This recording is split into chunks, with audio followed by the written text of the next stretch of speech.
the most realistic online racing sim ever made. This is iRacing. Detailed laser scan tracks, fully dynamic real-world cars, and over 50 series to choose from. 6 online world championships offering over $100,000 in annual prizes. This is the original esport racing game. This is iRacing.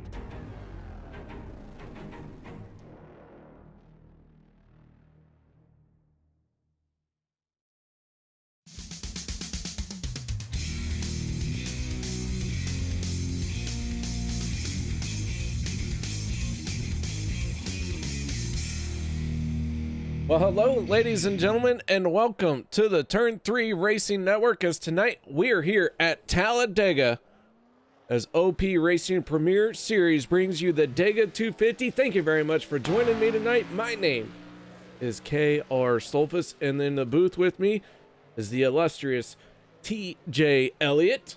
However, it's almost time to add a few more new Elliots. How you doing, T.J.? KR, I'm doing absolutely fantastic tonight. How are you doing tonight? I'm doing fine. So, we are on Baby Watch. So what's the news before we start talking about racing? My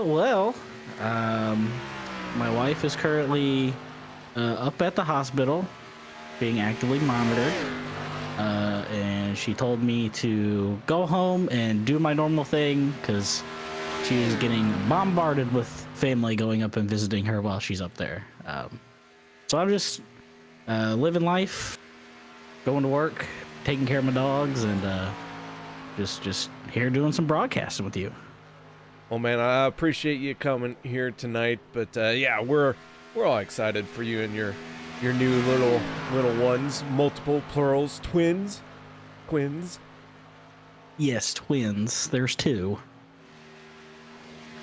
Well, very cool, man. Well, glad you are here and glad that the wife is giving you a free pass to come and hang out with us tonight. So qualifying is underway. Josh Milam, the first driver to put up a lap time.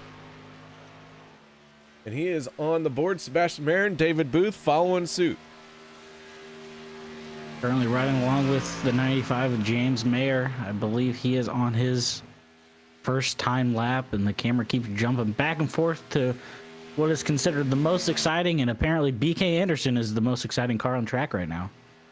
All right, the 95 of Jim Mayer making his way down the back stretch. Everyone coming in very quick with their lap times. Anthony English in the 44, heading on down. Sebastian Marin still on top of the leaderboard at a 54.16. As we watch Anthony English hug that yellow line. And quite the field we got here tonight. Quite the full field we have.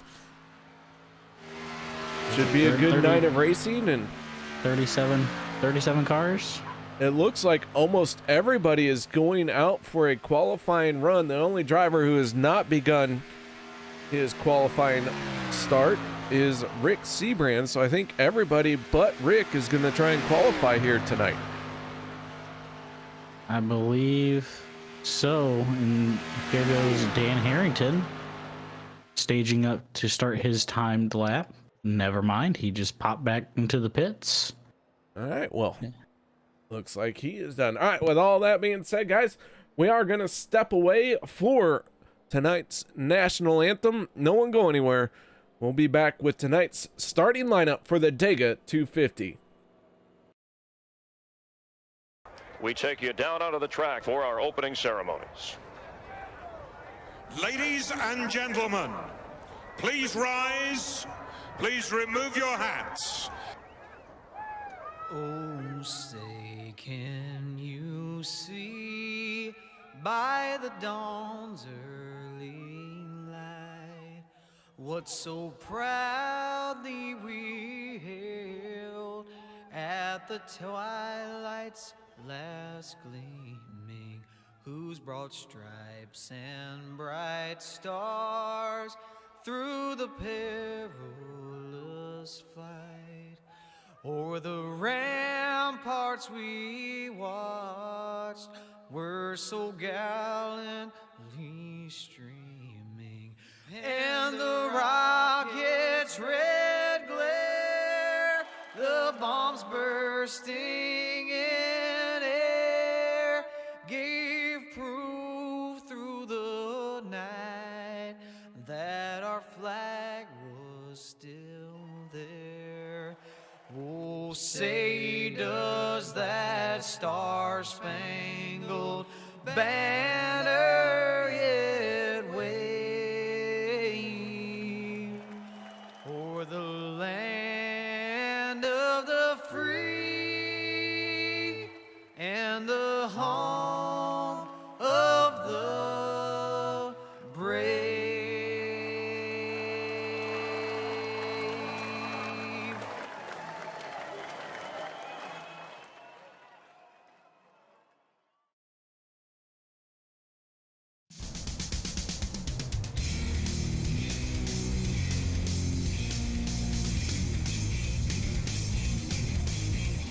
Welcome back, ladies and gentlemen, as our drivers are starting to take to the grid for the Dega 250, and our cameraman fell down while looking at the headlights of the Ford Mustang without realizing he's probably going to get ran over. So there is that little tidbit. So let's move right on into tonight's starting lineup on the grid. On the front row, Gabe Butler in the 88 with a time of 54.135 to his outside from Dale Cup Games. That is Sebastian Marin. Row number 2, Steve Karosik and Zachary Lima. Row 3, Zach Workman in the 19, the 7 of Josh Milam. Row number 4, the 77 of David Booth, and the 12 of Zach Fritsch on the outside. Row number 5, the 6 of Cody Nagels, and the 04 of Mark Mann. And in row number 6, you got the 95 of James Mayer and the 40 of Peter DeBorgia. Row number 7, the 17 of Jimmy Reynolds and the 27 of Sean Stevens. Row number 8, that's where you got the 33 of Jeff Crosby Jr. and the 25 of Kevin Freese. Row number 9, you got the 14 of Vicente Guerrero and the 32 of BK Anderson. And in row number 10, the 59 of John Guerrera and the 44 of Anthony English. Richard Sanchez in the 510 and Logan Helton in the 63 going to make up row number 11. Row 12, we're going to back up a little bit. Dave Hunt and Daniel Holloway in row number 12. Click the button for us. Ready. Casey Gilchrist and Eric Laurie for row 13. Row 14, the 47 of Richard Kuhn and the 62 of Les Levy. Row number 15, going to be the 71 of Sean McCarr and the 00 of Rob Connors. And row number 16, the 13 of Andy Brigante and the 15 of Jeff Crosby Sr. Row number 17, you got the 9 and 8 Warren and the 01 of PJ Cox. Row number 18, that's where you got the 05 of Brian Wang and the 4 of Rick Seabrands. And all by his lonesome in row number 19, you got the 82 of Dan Harrington. All right, well, there you have it, folks. Rick Seabrands and Dan Harrington, the only 2 drivers who did not take a qualifying time here tonight. And qualifying not a big deal in a 250-mile race here at Talladega. So let's go ahead and take a quick look at tonight's race info presented by Butt Kicker. You have to maintain your focus even when you're 3 wide. Probably even going to see some 4 wide here coming to the end of the stages and the end of the race. So really pay attention to your line, stay focused, and try not to make contact, but you know, it happens. And then that being said, you have to prepare for the worst. Always try to have a penalty-free race. Our stages are at 25 and 50, and 1 fast repair is available here tonight for our drivers. As the green flag comes out, we are underway for the first time here tonight. 250 miles here at Talladega. That is our scheduled distance. Off into turn number 1 we go. Side by side, no surprises as we always start out every single race. 2x2 through 1 and 2. On the exit of turn number 2, the outside starting to get a little bit of momentum gained up, but they're still holding pretty even. We had the lovely time of visiting iRacing Super Speedway last week where lap 1 gets a little hectic. Somehow Talladega is the least hectic because we already have somebody peeking 3 wide, the 33 of Jeff Crosby Jr. And it looks like he's going to get a couple takers in the Alliance guys. You got another car jumping up there. I believe that's the 40 of Peter DeBorgia. And then there goes the 12 and the 7. So we're already going 3 wide. We haven't even gotten to the trial for lap 1, KR. They are scattered everywhere through the trial oval, heading off into turn number 1. Our first lap is in the history books. And now they're making their way around onto the backstretch 3 wide. This one, Talladega has plenty of room for it, but it's still a little bit tight from time to time. I think you mean Talladega is the perfect size for racing. It's wide enough to go 4 wide if you're comfortable, and all of the lanes are actually raceable, unlike ISS where you can't really run by the wall.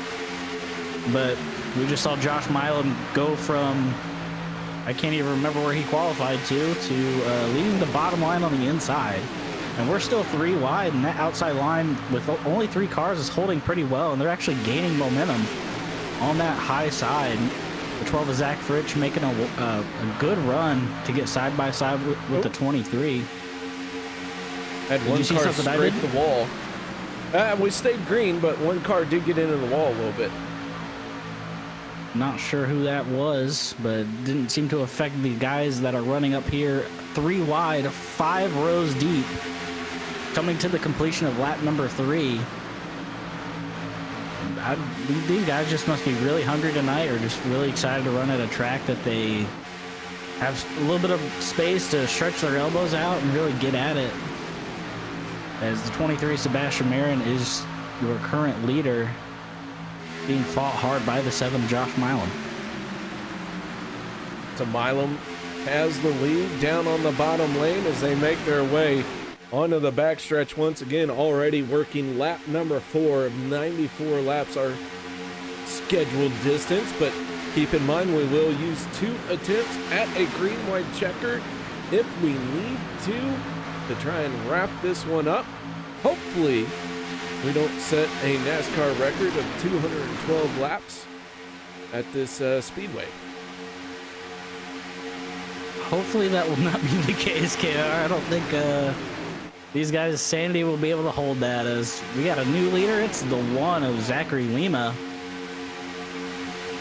Getting a good run, able to take the lead away from Sebastian Marin, dropping to the bottom lane. That outside line in the 3rd lane kind of falling off. Only 3 cars still not able to generate as much momentum as they were before. But the 12, 40, and the 25 are going to do everything that they can to get up there. The middle line struggling ever so slightly too, trying to get their momentum back as their leader dropped to the bottom. And KR, looking through the field, it seems like we haven't lost anybody. Got the whole pack with the draft still, so that is good to see early on in this race. By lost anyone, you do realize I don't even know where we are. Well, KR, we're in the booth in Talladega, in Alabama. I can give you the coordinates if you like. I'm looking at them right now. We're watching these guys tear it up on the track, going 190 miles an hour. As we have one on the apron going to the back. I believe that's the 88 of Gabe Butler. Ryan Wayne does have the fastest lap of the race right now. Last time around turned a 49.80. We want to give a shout out to everyone in YouTube chat. Miss Mara is here, and Miss Maxine, and Nicholas with the last name that starts with a P. How you doing? Welcome, guys. Come on in. Say hello. Let us know who you're cheering for, and make sure you cheer often for these drivers. The 23 is Sebastian Marin. Down on the bottom line, the 1 of Zachary Lima, and the 12 of Zach Fritch. Old Fritchie are your front runners right now as we are 3 wide. So, Mr. Elliot, 3 wide. Why aren't we 4 wide yet? 4 wide is a special situation, especially when you don't really have the run coming. The main spots that you got to be careful so there's triangle. You don't want to drift too high and leave that inside open for you. As the 40 of Peter DeBorgia was second in line on that outside line. He is now about the 8th car on the inside. Can't remember when that happened, but it happened at some point. Ooh, a little bit of a bad bump by the 25 there. Got the 12 out of shape. They're going to lose a lot of momentum there. The 25 took over, pushing the 12. The 1 clear of the 23 on the bottom, so new leader on that bottom line. As I would assume that we're seeing people jockey to that bottom line to get down for green flag stops.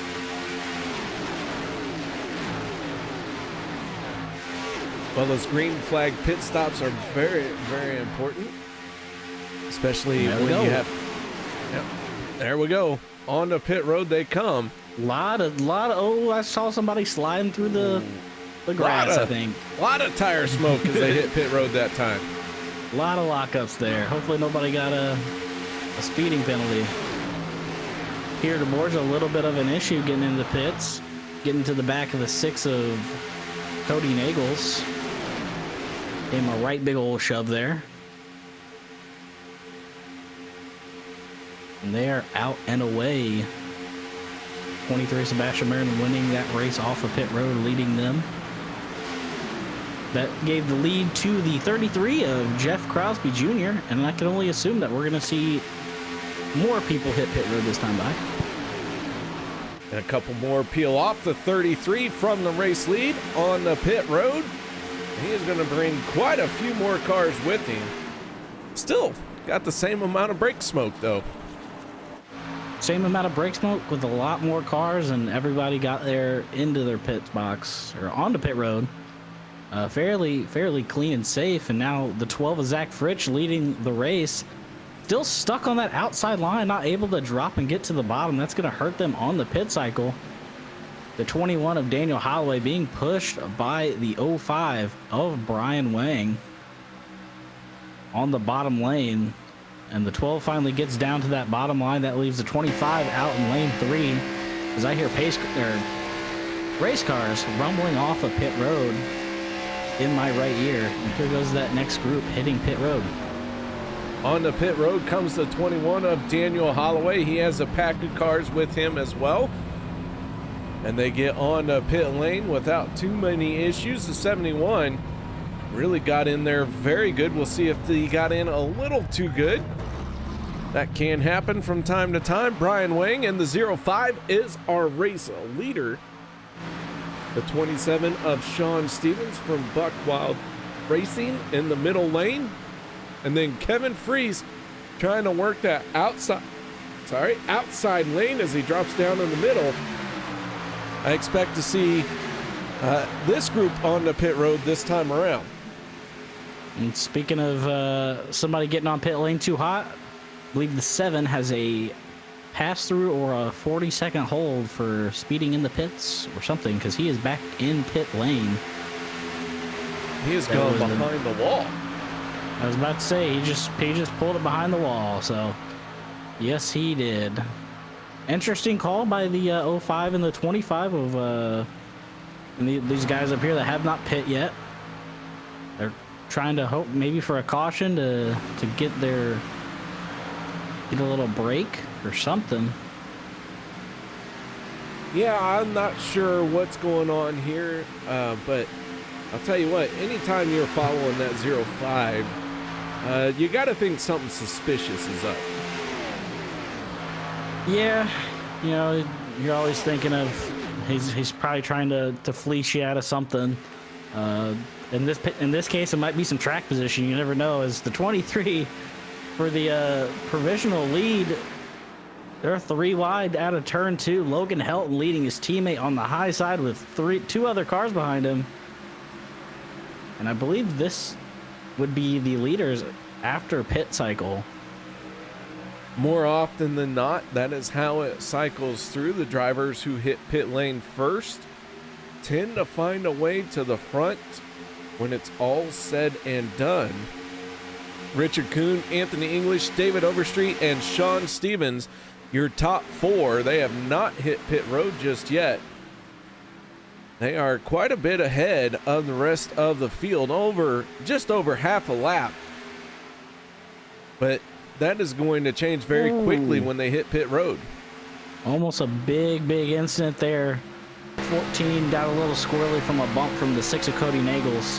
Almost caused that could have been a lot worse than what it was, as we have a new provisional leader in front of this field. It's the 027 of Mr. Karosik. Casey Gilchrist setting the new fast lap here tonight at a 49.50.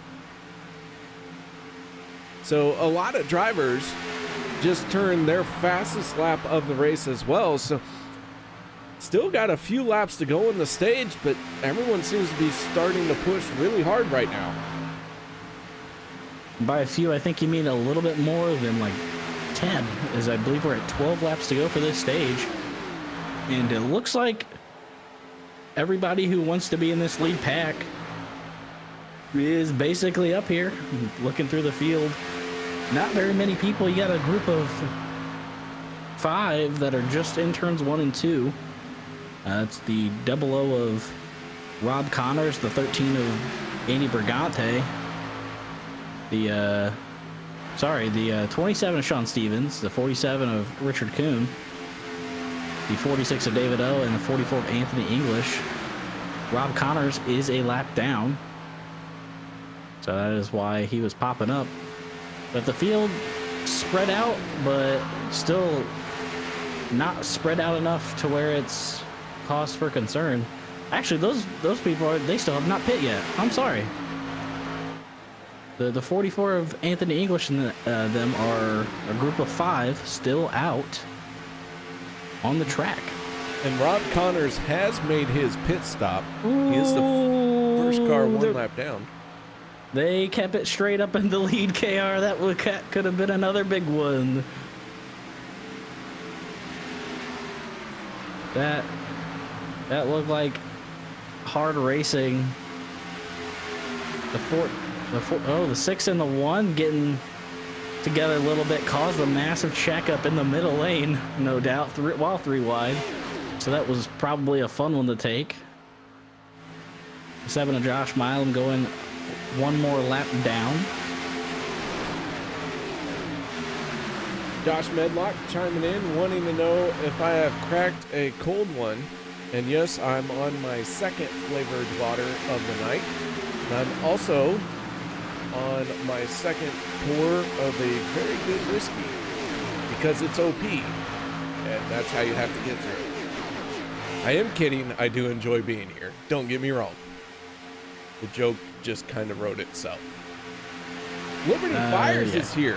Holy smokes! Wait, our unofficial statistician has showed up.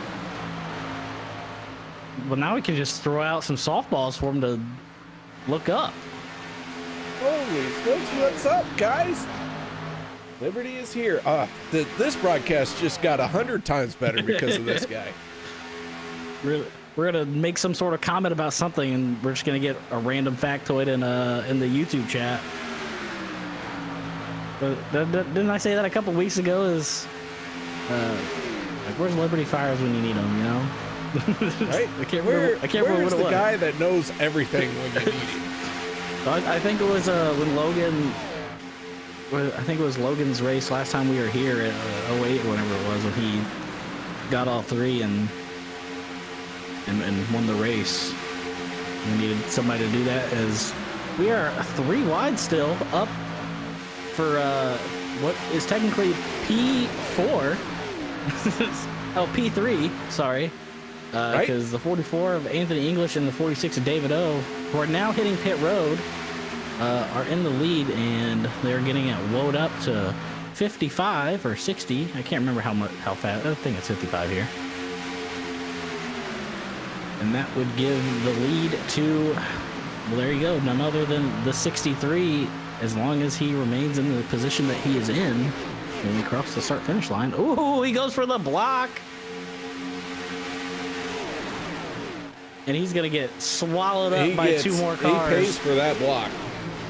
That's the thing. You block early, you play your hand early. Oh, we're going 4 wide, KR. Here we go. I do want to point out Josh Milam has gotten back out on the track. He is the only car 1 lap down. They're getting wiggly. They're Oh 4 my wide, baby. goodness, 4 wide is go. getting tight coming off of turn 2. They're still 4 wide. Look at them go. There is so much, and it's crazy because when you're in the car, I don't know if you can get we got a replay of that we could go to where you can see how tight. Oh, the gosh. 63 with a big wiggle. Oh, and the 33 sideways. Oh, they're holding it. And we're still green. We are still green. This has turned into a demolition derby, but not.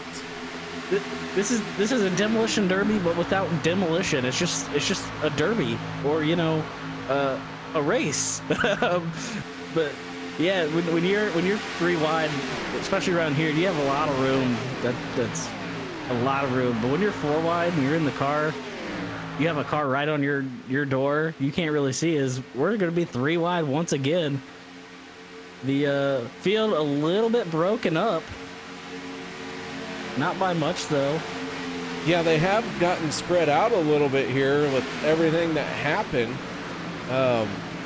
And you would think that they're going to close in very quickly here as they get formed up. So they are going to get back into 1 pack. We have 1 car down on the bottom line. That is the 44 of Anthony English. He did have to serve a speeding penalty.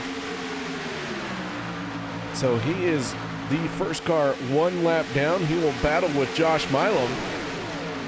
Milam has momentum on his side and makes that pass very easily. And we're once again through the 31. Casey Gilchrist. There we go. This time they're crashing.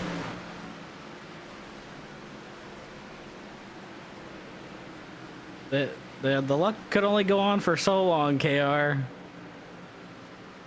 Casey Gilchrist in the 31 getting involved. Several race cars. PJ Cox involved. David Boo. Richard Sanchez. All these drivers getting a piece of that one. It's a yellow flag coming out. And it started in the middle of 1 and 2. Let's see if we can back this up enough.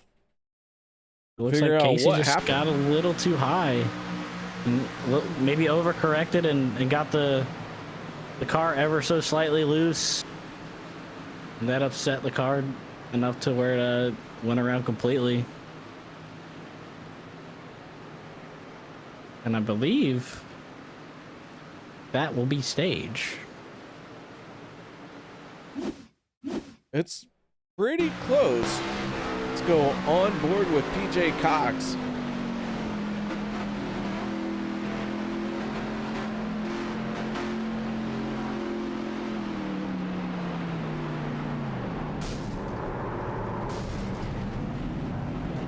And PJ, one of the last ones to this party, but kind of just really had nowhere to go as that one was slowly getting into his way. And I would believe with the field hitting pits and us being within 5 laps of stage, I believe that gives stage 1. Don't tell me if I'm wrong, but I think it's going to be the 95 of James Mayer. I think so, with everyone coming down pit road. That very well could be the stage.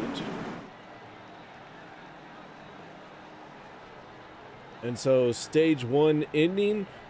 as soon as it possibly could. And I mean, that was pretty much right on the limit of where they draw the line. And Josh Milam going to be getting the lucky dog. So he is going to take the wave around the pace car. Logan Helton must be having some sort of issues. He just pulled it behind the wall and he's coming back now, so hopefully he doesn't go a lap down. Wonder what was going on with him there. But the lead of this race, I believe, going to be the 12 of Zach Fritsch. All right, let's get a word in with our stage 1 winner. And we think that's the 95 of Jim Mayer. Mr. Jim Mayer, can you hear us loud and clear? I hear you. Yeah, I got you. All right, we're going to take your word for it. You won the stage, right? That's what I'm hearing, so I hope so. You know what? Rumors, hearsay, all that stuff. It don't matter. Either way, that 95 car looks good. Yeah, a little bit of luck there, I think. The 4 wide, we survived the 4 wide, so a little exciting, tense moment there. Yeah, big push from Logan, keeping us up front. These cars are getting hot pretty quick, and they're hard to cool down, so that'll be something to watch later in the race. All right, man. Well, this 95 does pick up the stage win here tonight. Nice job on getting that done. What's it like out there? It was a very quick stage number 1, a lot of speed being shown, but also a lot of give and take. Yeah, that's always a big thing, is the give and take aspect of it. You know, you don't want to see too many people going too wild, but of course, you know, lap 1, I saw we were 3 wide, then 4 wide at one point there. You still got aggressive drivers, but you know, these guys are all pretty good, so we can handle it. Just got to keep it clean, clean and cool. I think the temps are going to be a big thing with how hot they are getting. All right, well, man, nice job on winning the stage here tonight at Talladega. Shout-outs, thank yous you'd like to give? Of course, Logan, that one goes to him for the push. And you know, every point matters, so that's a huge shout out to Logan for the push, and all the guys on the lines that you know, they're keeping this fun. All right, that is our stage winner, Jim Mayer from Alliance Motorsports. Thank you very much, Jim, for taking the time out of your very busy race day to talk to us. Well, I don't know about you, Travis, but anytime I got pulled up into the booth during a race for an interview, it was always kind of jarring. Why is that? I would be kind of focusing on the race car, maybe talking to a teammate about strategy, setting up maybe my next clicks on my pit box, stuff like that, and then all of a sudden I have to give an interview, and I don't know what to say.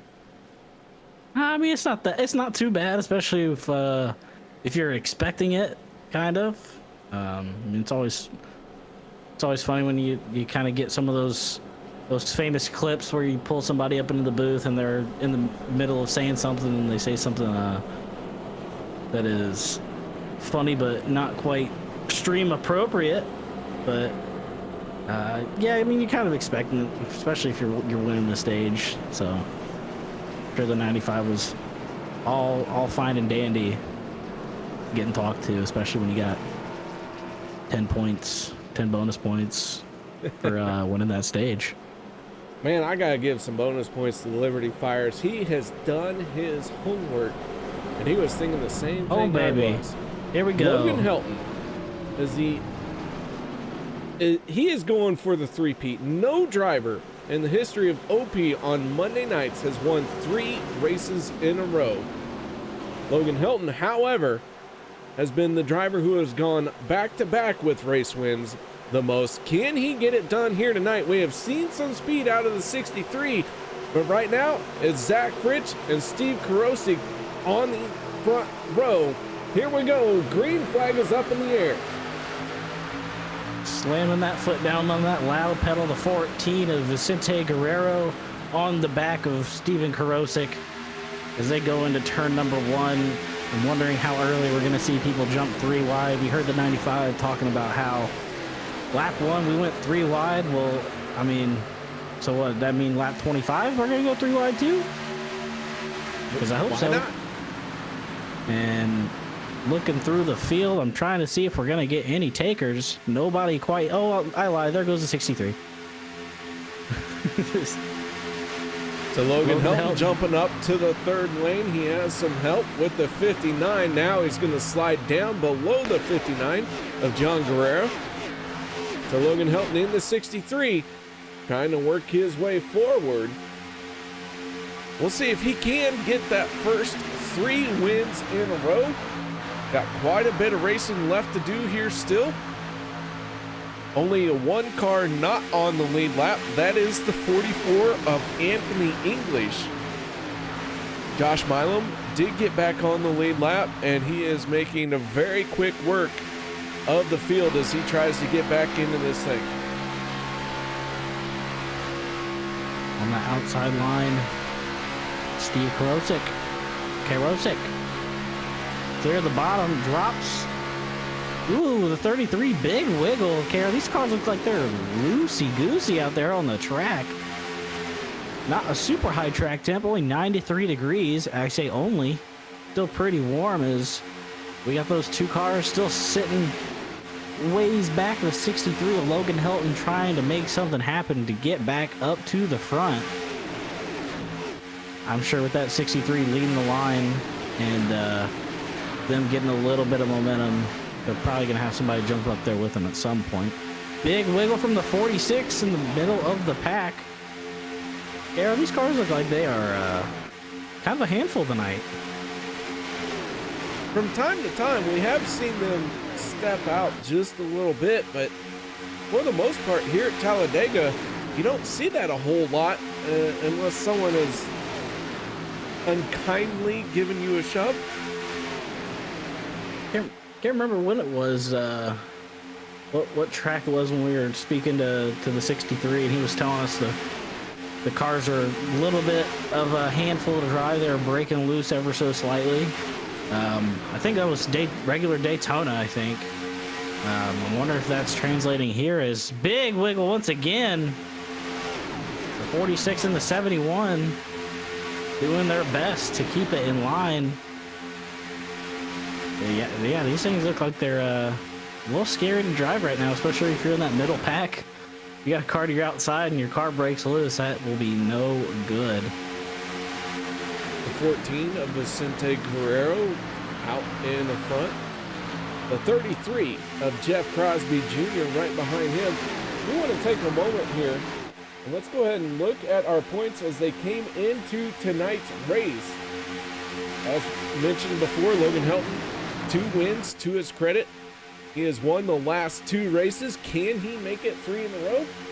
Well, you'll have to find out. Kevin Freese, Sebastian Mann, Mark Mann, Tyler Miller, Josh Milam, all with. I'm going to start over because I kept looking down further and further and saying things I shouldn't as I was trying to prepare what I was going to say. So we're going to start over. Logan Helton has 2 wins. They were the last 2 races we had. He was going for 3 in a row. Kevin Freese and Mark Mann, along with Tyler Miller, all have 1 win to their name. Josh Milam leads all drivers who do not have a win just yet. And that is important because everyone wants to try and make it into the playoffs. And with repeat winners, that means there is an opportunity for somebody to get in on points. But Josh Milam does have every opportunity to win a race. Tons of speed in that number 7 week in and week out. But if it doesn't happen, then you want to be leading the points of everybody who doesn't have a win. Not only that, you want to make sure you're having consistent finishes as that 3 wide is starting to make itself known. The 6 jumping in front of the 63, trying to make something happen on that top side. People dropping to the bottom lane. That can only mean one thing, as we know, KR. Green flag pit stops. We are Yeah, about 20 laps away from the end of the stage, so it is getting up very close on that fuel run to hit that pit window. Like we said, time and time again, you want to be the first ones on the pit road. Definitely, you want to be the first ones on and off pit road. You don't want to get a hold for speeding on the entry or unsafe pit entry. As the 6 not quite clear, gonna clear just in that nick of time, get into that bottom lane going into turn 3. More drivers shuffling down to that bottom lane. It makes me think that we're gonna see him this time or next time, and it's probably gonna be next time. It's still a bit of a stretch. I think we got a lap or 2 left, but and anytime I think I know what's getting ready to happen, they change it, right? Yeah, somehow they find more fuel in the car, or they pull a Smoky Unique on us and deflate the basketball. Or deflate the basketball, have bigger fuel lines, that could hold almost whole gallons of gas more. If only iRacing implemented that into the sim, that'd be pretty interesting. You have like an option to cheat, somehow beat the system. That would never happen, but that'd be pretty funny. As the 6 of Cody Nagels leading the pack, you still have one lonesome car on the outside, the 59 of, I believe that is John Guerrera, and he's dropping to the back of that line. We are just waiting and anticipating for this field to hit the pits, so arguably the real racing of the stage can commence. Okay, we talked about at the beginning of the race, one of the key points, staying focused. It's moments like this where not really doing much. I mean, yeah, you're 2x2, but this is nothing for these guys. You gotta make sure you're staying mentally focused on what you're about to do, because one move, you're a lap down. One bad move, you're out of the race potentially.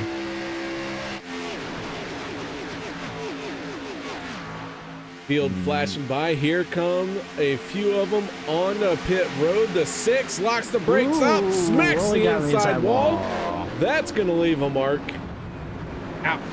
From the race lead, the 6 of Cody Nagels on the pit road, had the brakes locked up, smacked the inside wall. However, I do think he had it slowed down by the time he hit pit road. I mean, hitting the wall will kind of do that to you. Walls are very good at doing one thing and one thing only, slowing you down. That doesn't say how smooth and easy it'll be, as I hear drivers hitting pit lane or pulling off a pit lane. And yes, they are. There they go. In and out quickly. No penalties reported that time. Everyone dropped the jacks and down and away they go. Ooh, it's the 33 and the 21 get together. On the pit road. Oh, the 21 goes to 21. And that started with the 62, I think, getting in a little bit hot. You have a lot of cars going for the exact same spot on track. It looked like the 33 just kind of was in the spot to... It looked like the 33 and the 21 were going for the same spot, and the 21 got the worst of it. The 62 giving a little bump around that was assisted by the lovely netcode that we hear so much about. And I think we're going to see the rest of the field hit pit road this time by. Almost the rest of the field. Getting a penalty for an unsafe pit entry, as he did go through the grass. This next group looks like everyone getting on smoothly.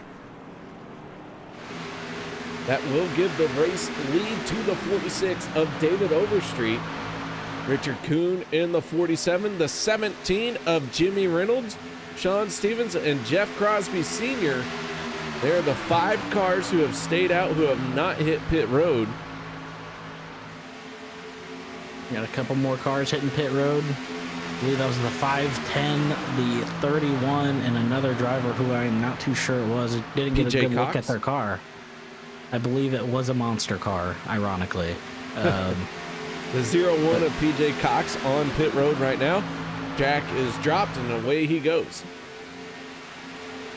The 3 cars that are up to full speed that I'm watching are the 3 Fuel Sim Racing guys. The 12 of Zach Fritsch, the 19 of Zach Workman, and the 33 of Jeff Crosby Jr. And it looks like they're doing a little switcheroo to keep the cars cool. That's what the 95 was saying during the stage break.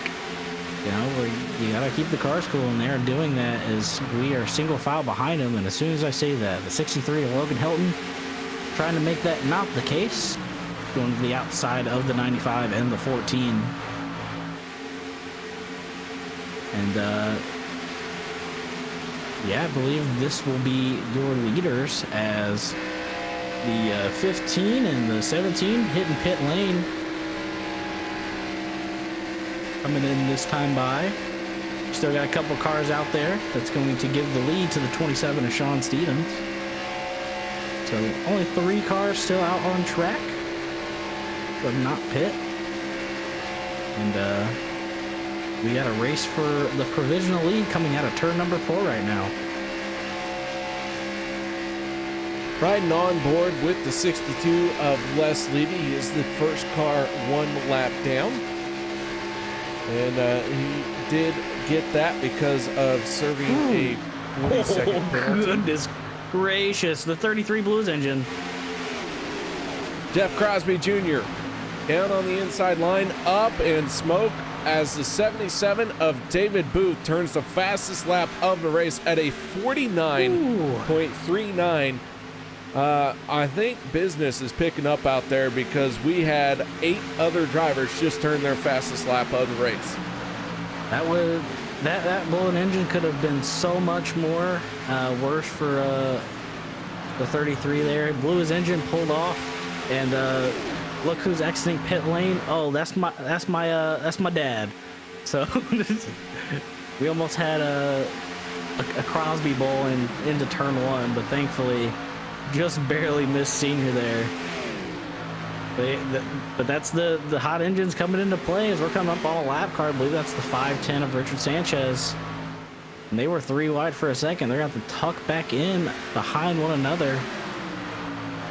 That gives the lead to the 71 on the outside and the 63 on the inside. And we are coming... we're not even close to the end of the stage, Kara. We still got like 11 to go. We do have a couple of laps to go, and we do have a few drivers here. The top 3 cars have not made it on the pit road just yet. But that doesn't mean that things... I don't know. I've never seen this play out in the favor of everyone who stays out. So I don't understand Sean Stephen, Richard Kuhn, and David Overstreet. Not sure what they're trying to do here. It never plays almost out. Paid off for them. They almost had a blown engine happen right in front of the field. I mean, yeah, they are getting a few laps, kind of risk-free. But outside of that, I don't know what you gain by continuing to stay out. I mean, if you pit here, you're not going to go a lap down more than likely.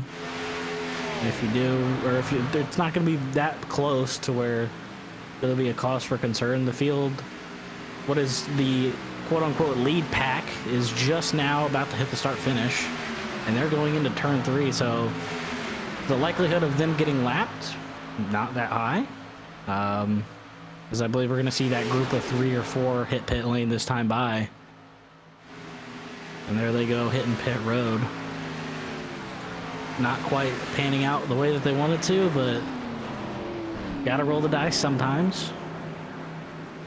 Nobody taking the lead pack 3 wide yet. The 71 getting pushed by the 25 on that outside line. And the 71 gets clear, drops to the bottom, and I guarantee you the 25 of Kevin Freese is breathing a sigh of relief, both figuratively and literally, because his car was probably smoking hot.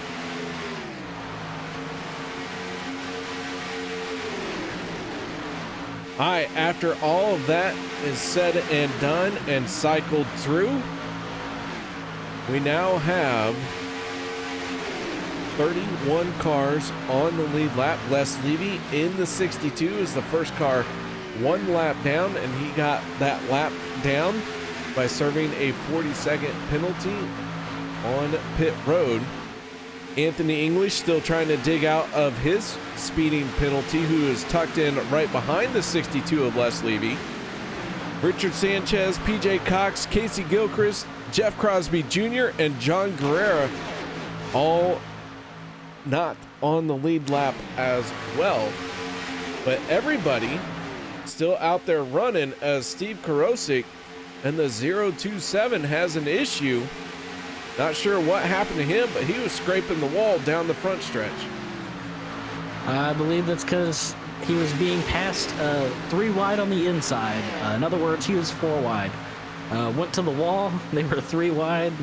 The 40 Pierre de Borgia was having a little bit of a run and just kept it up there and ran it as tight as he could to that outside line, as we got 2 more cars. About to go a lap down the 59 of John Guerrera, who is already a lap down. So he's going to go 2 laps down, and the 4 of Rick Seabrand's going a lap down. It's not words that I thought was going to ever come out of my mouth, KR. Yeah, I'm not sure what happened to the 4 of Rick Seabrand's that has put him in this position, but it looks like one of the things that happened was he pitted by himself on lap 36. And it is just kind of snowballed from there, and now he finds himself 1 lap down. Oh, they're wrecking.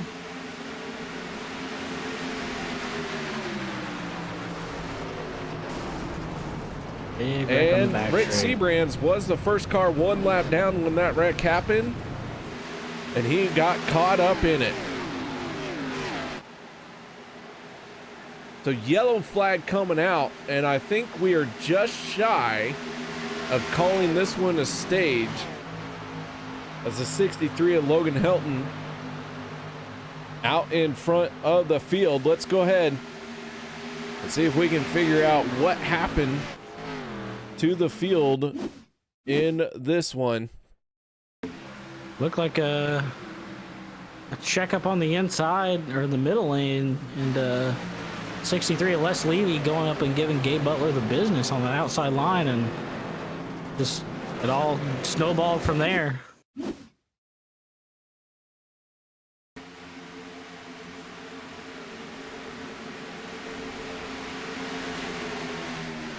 I do believe that is not stage just yet. We're not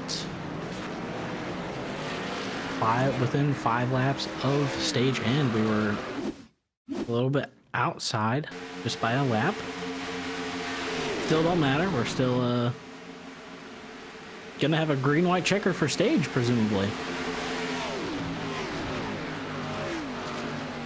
So a couple hard hits for our drivers. The 62, the 4, really making hard contact with the walls around here at Talladega. Let's take one look from high atop the blimp and really watch this one develop.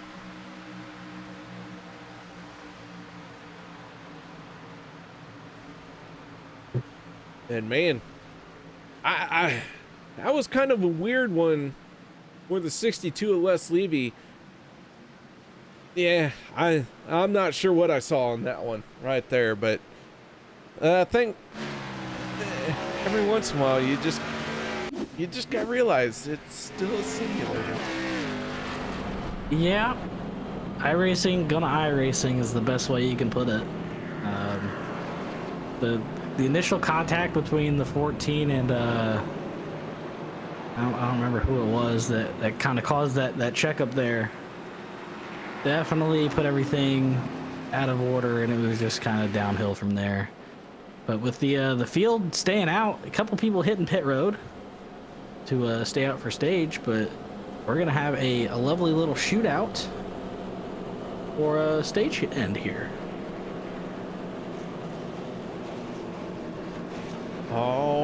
righty. Well, no one came down pit road that is in the front of the pack. However, from position 19 on back, they all hit pit road. So, that being said, I think we might see, like you said, a shootout to the end of stage number 2. And look who's out in front. As always, it seems. I mean, maybe we'll get to interview him and see what he had for dinner tonight, as is the tradition of talking with the 63 on Monday nights, because it seems like we always talk to the 63 on Monday nights. He does have the most stage wins.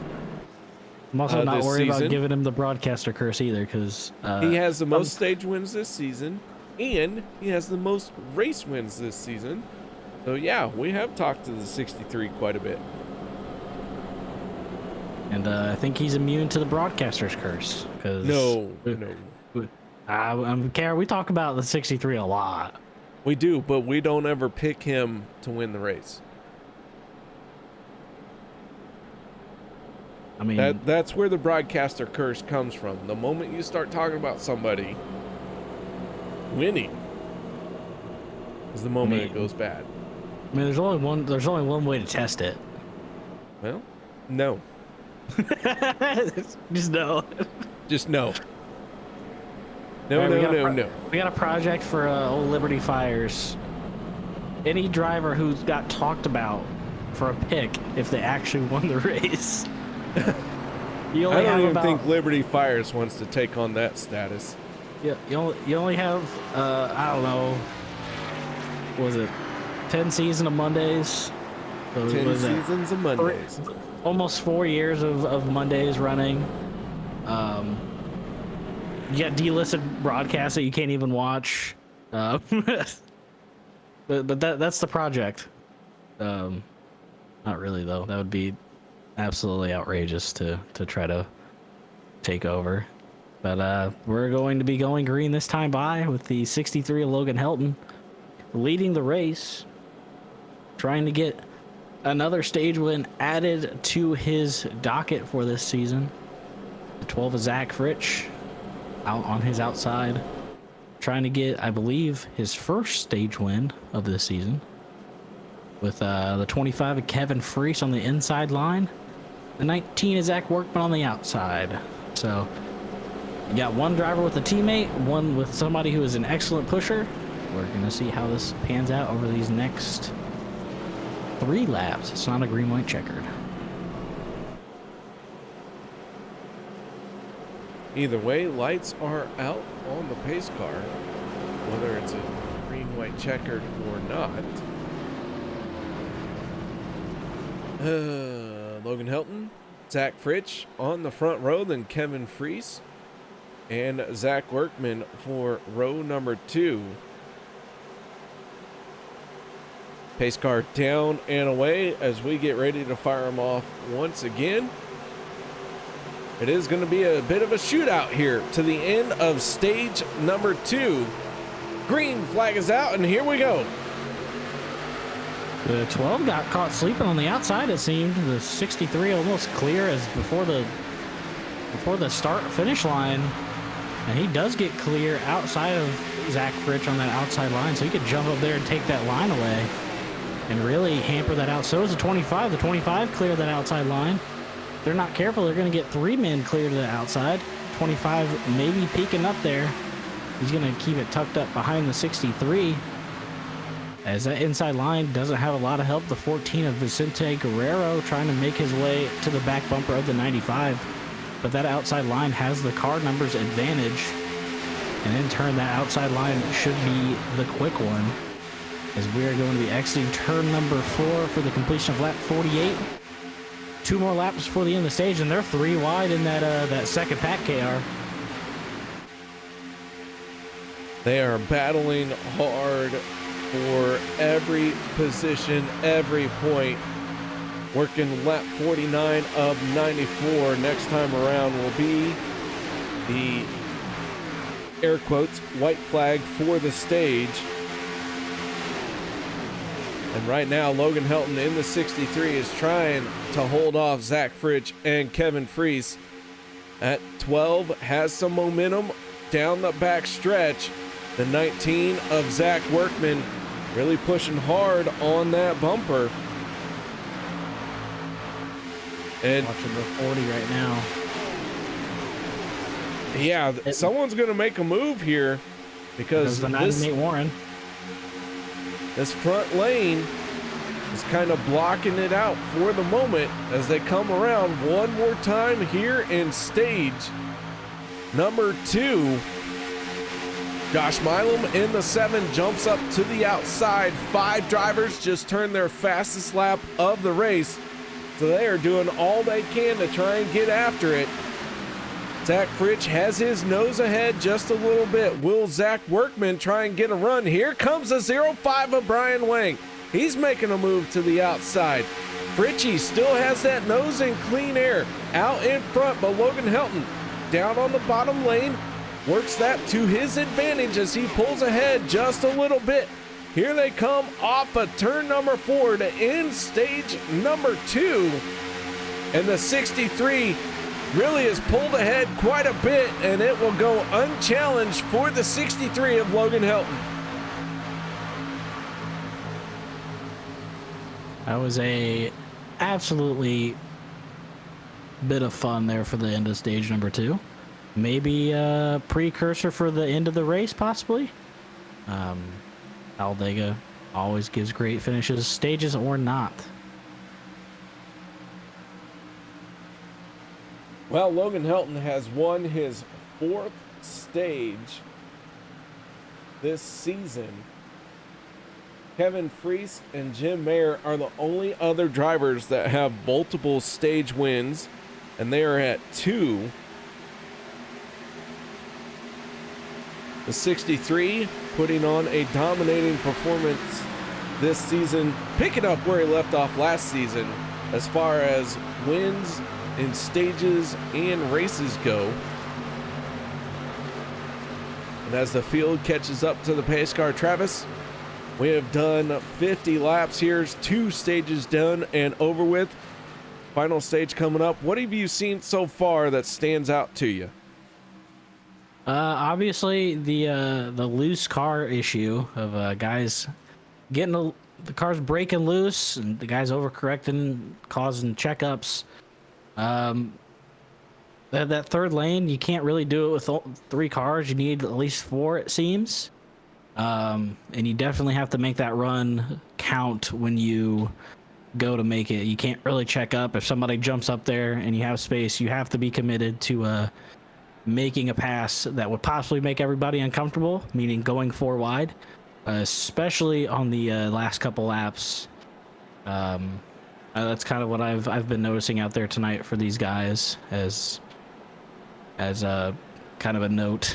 But all in all, everybody is racing hard, and we're going to see the field hit pit road. And I believe this just confirms the 63 as stage winner, as he's going to lead us down to the pits. So 63 on the pit road, looking for his pit box. And into that box he goes.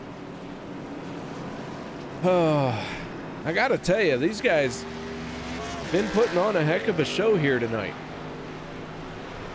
Yeah, stage 1 was it's funny how stage 1 of the race is always the most chaotic, it seems. You know, everybody's, I don't know if it's nerves or everybody's just excited to race it. Not iRacing Super Speedway, as you can see that Jimmy Reynolds is driving a normal car this week. Shows his stance on the thoughts of this track. But the stage 1 is always crazy, and then stage 2, it's not as crazy, but definitely is a lot more settled out. And then stage 3 is where you're gonna run for however many laps it is till the end, and then last 5-10 laps, that's when you're gonna start making things happen. All right, let's get a quick word in with our stage 2 winner. That is the 63 of Logan Helton. Logan, you pick up another stage win, man. Yeah, we pick up another stage win. Feels good after finishing third in stage 1. We are having a good point tonight.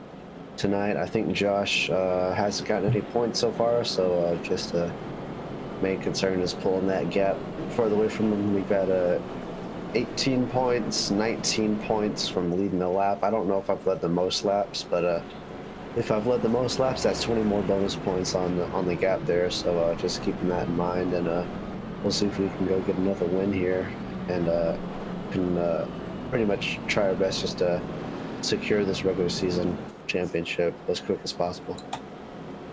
All right, well, this 63 has a shot to break a record. Nobody has won 3 races in a row on Monday night. Logan, you're in position to do it. How do you feel your chances are?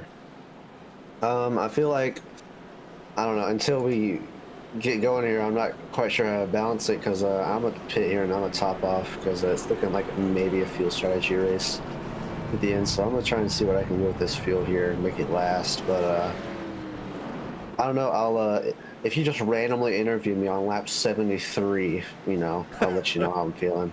No, we're not going to interrupt your train of thought there, man. Okay.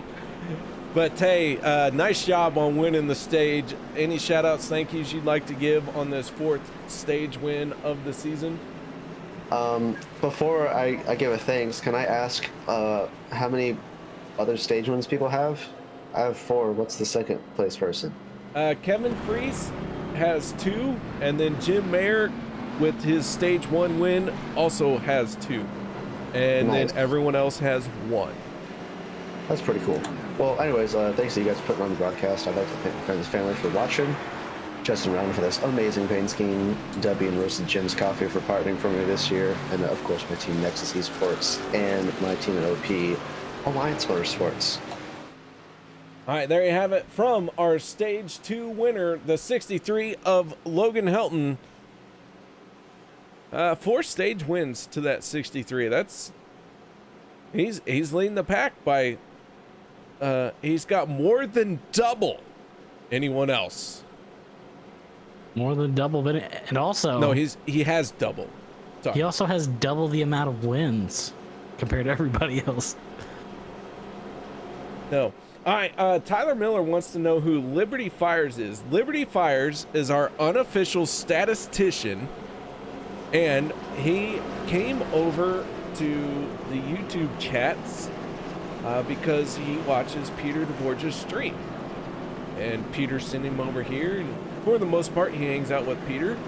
But here on Mondays, when he can, he stops by and gives us some hugely Juicy facts. I mean, like porterhouse steak juice running down your chin. Juicy. Things that no mortal sane person would take the time to do, but that's why Liberty Fires is not a normal person. It's a special kind of person that we absolutely love at OP. John Stevens in the 27, into the restart zone. Green flag is out, and away we go once again. Meanwhile, Jackson Broadbent seems to have offended Tyler Miller in YouTube chat, and I'm curious to see where this goes. Well, let me go ahead and pull that up on my cellular device here so I can see what's going on too, because I mean, when we're talking about Tyler Miller here of all people, not the easiest person to not offend, or I don't know what I'm trying to say. Well, you know what? If he was a better driver and maybe like the favorite driver, he probably wouldn't be offended as much. He's not even in the race tonight. Sick burn, Tyler. Sick burn. Not even in the race and being offended. Can't be offended if you ain't here. You gotta be on track. Oh man. And Sean Stevens holding that outside lane. I don't know if he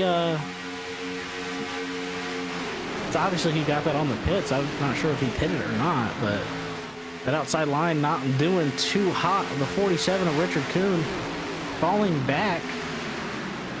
Now 5 cars to the bottom. Maybe they can get something going again. We're still single file on the inside line. Nobody making the jump outside yet. They're starting to make a move back forward. I can only assume that somebody's going to jump out in front of them and try to take the momentum away. Not quite yet. The 27 still hanging strong. Now here comes the outside line as they go into turn number 1. Side by side into turn number 1, they go for the race lead. Sean Stevens has it for the moment, but here comes the 47 of Richard Kuhn down the back stretch. He's got a bunch of momentum going his way. They're finally side by side.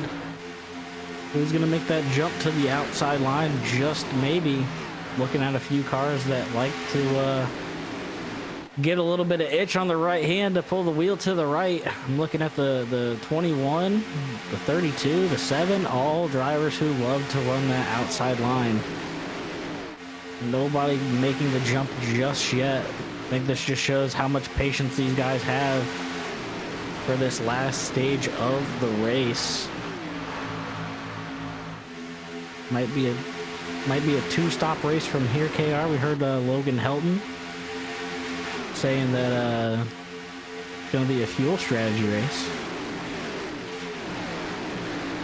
Yeah, in that stage 2 win interview, he kind of had the vibe of it being a strategy situation, and he's not wrong. This has been a fairly clean race. Stage 1 did have a caution or a crash that ended stage 1, but it was right at the limit for the stage. So within the rules, they decided that was the stage end. And then stage 2 went very cleanly and quickly as well. And here we are into that final part of the race where everyone does kind of have the feel of the car finally.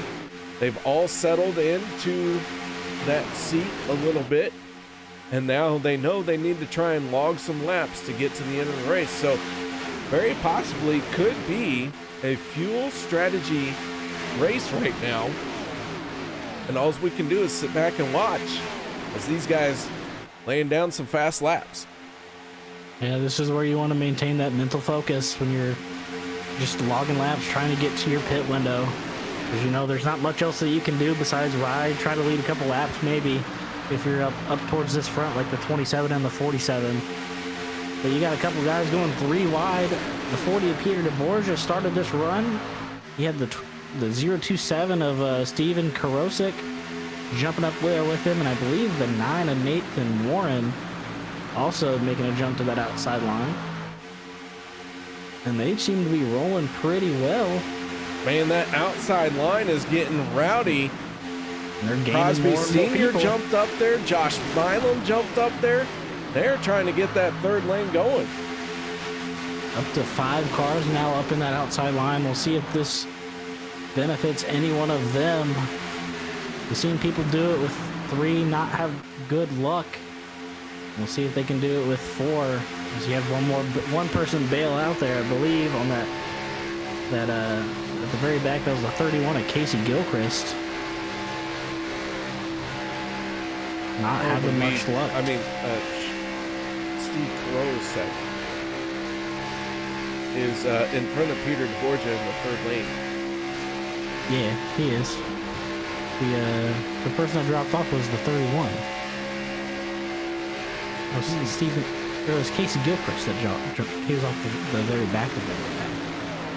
As the outside line not doing much. Down to 4 cars now. Peter DeBorgia jumping to that middle line. 47 of Richard Kuhn becoming the new leader on the inside line. not quite going to get the lap lead. That will go to the 12 of Zach Fritsch, who's being pushed by the 21 of Daniel Holloway. That outside line, that middle lane's broken up pretty badly. That might allow the third lane to come into effect here. Well, right now we are 3 wide, kind of towards the back. The 47 of Richard Kuhn is the race leader. The 12 of Zach Fritsch on his outside. And the first car 1 lap down is the 027 of Steve Karosik. He is battling with Rick Seabrands, Casey Gilchrist, and Les Levy. Ooh. Big wiggles from the 4 of Rick Seabrands right there. That's going to get the 12 of Zach Fritsch clear to that bottom. Kara, these cars are breaking loose. I'm watching a couple guys in the middle lane. I wonder if it's the car not getting any the air. 47 had a big moment there. Yeah, I wonder if it's the car losing a little bit of air, losing a little bit of downforce, and gets it wiggly, especially in the middle of the turns. And you just have that little bit of overcorrection. It'll just send the car around. As the 15's going to get all up on the 7's bumper. The 9 almost getting into the wall there. Making their way slowly and surely up to the front, trying to get side by side with the 21 of Daniel Holloway. Hey, I'm not slow, and don't call me Shirley. Well, Shirley, you can't be more wrong, as we're still the exact same way we were as we started this lap almost. But here comes that third lane, gaining a couple more cars. You got the 77 of Dave Booth, the 31 jumping back up there. And then Gabe Butler, a couple car lengths off of that. And I'm not too sure what's happening with this middle lane. I wonder if the 32 is a little hot. Did somebody just blow their engine? I don't think so. It sounded like it. Yeah, it doesn't look like anyone's pulled off to the side. The 12 is Zach Fritsch out in front, and everyone seems to be kind of staying right where they were. That's because it did not happen on the normal part of the track. I believe the 01 of PJ Cox, something happened with him. I think he went to go pit or something and hit the inside wall. That's most of what I heard in my ears. Yeah, the 01 making his way down on the apron around turns 1 and 2 as he gets up to speed. So PJ Cox, he is now 1 lap down. He has lost the draft, but should a caution come out, he is only 1 lap down right now. So if he could get a break and get a caution, he still has a chance in this one. So don't count out that 0-1 just yet. Yeah, the couple people that are in this race make fun of me because of how I have my sound settings to where I can hear contact and things. Apparently hearing the sound of tires and car contact is a bad thing. No, I actually have that set up when I drive as well. I just want all the information I can get. Yeah, there was it was a while back ago. We were on I think we were doing a Wednesday race, Wednesday night Grand National Series race, and somebody, I was probably 5 or 6 rows back, and I heard somebody bang into the car in front of them, and I was like, "Guys, hear that?" And they're like, "No." I'm like, what do you have your sound set to? I'm like, I pretty much just can hear my tires and car contact. Yep. And I got absolutely just raked over the coals by I'm not gonna name any names, but I might say a number is the 40 is not doing much of anything right now. He's on that bottom lane pretty far back. But yeah, they were making fun of me. I'm like, what do you mean? I want to hear my tires if they're from roasting my tires off. We're hitting pit lane. We did have a few cars hit pit lane, but a majority of the pack has stayed out as we ride on board with the 40 of Peter DeBorgia.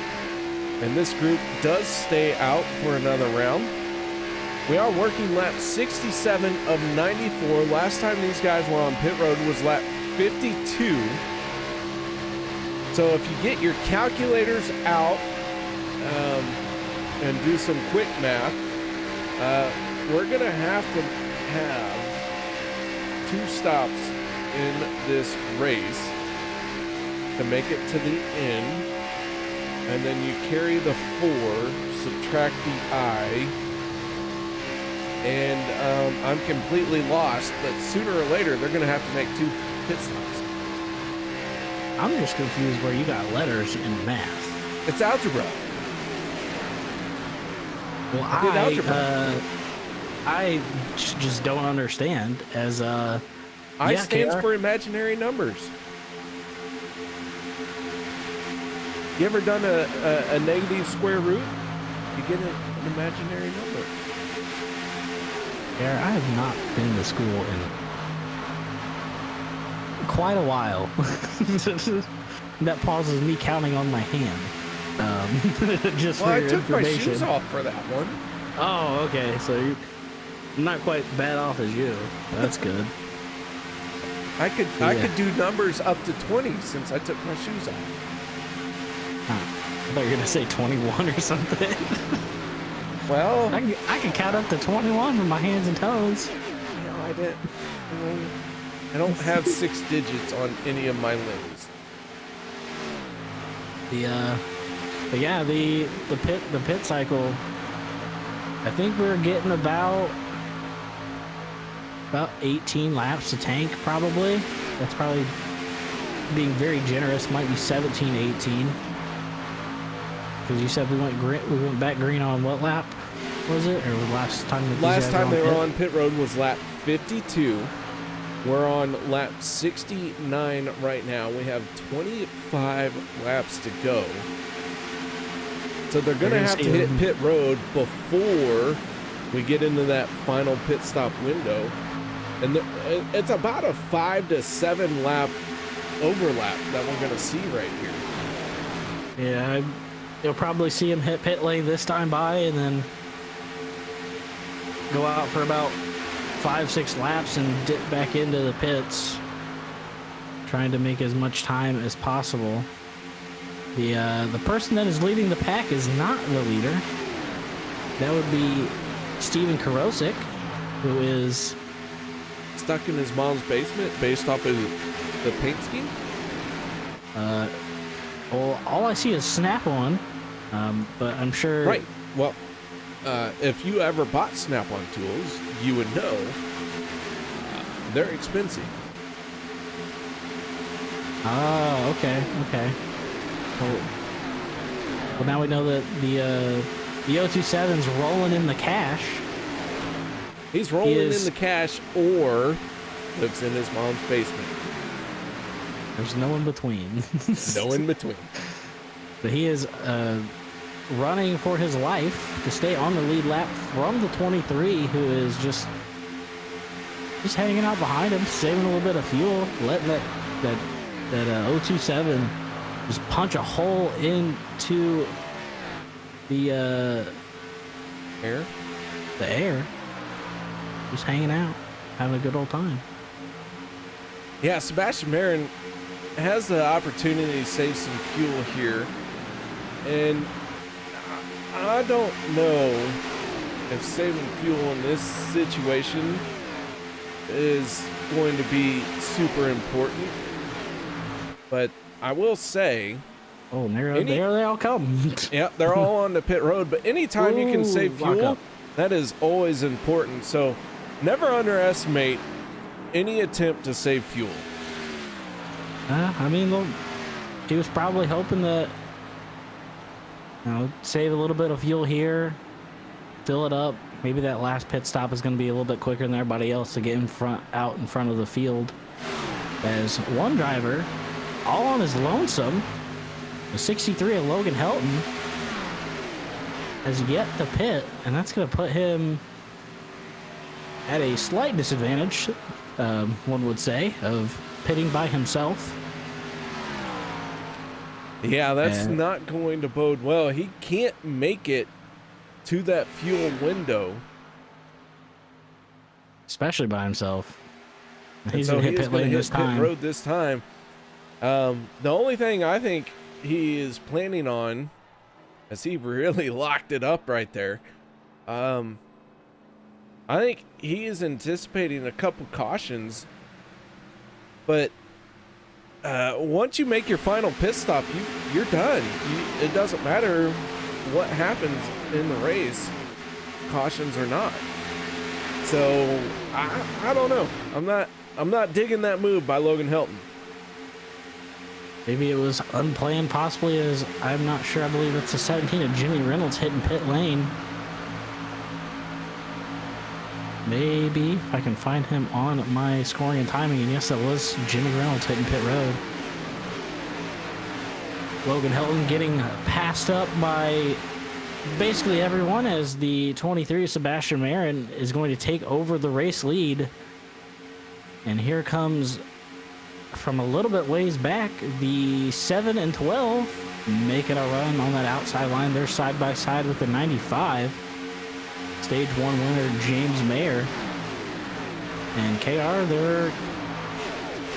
they're kind of flirting with the possibility of something bad happening, them getting off cycle or getting out cycled by Sebastian and them. As you can see, Sebastian and the people who pit with him were not the first people to pit, but maintain the lead, as the 12 is going to drop off and drop in the line. Donald Sadusky says that Snap-on is his favorite tool. And I have it on good authority that Donald Sadusky was a billionaire, and then he bought Snap-on tools, and now he's a hundredaire. Now he is currently hoping that they retain any sort of value, like the stock market. They do not. As a professional technician, I can tell you, your tools do not retain value. Oof, that's probably the most disheartening thing. It's expensive, but you can't sell it and make a little bit of money back. I have seen a $50,000 investment be sold to a pawn shop for $5,000 to $10,000. Yeah, they don't retain their value.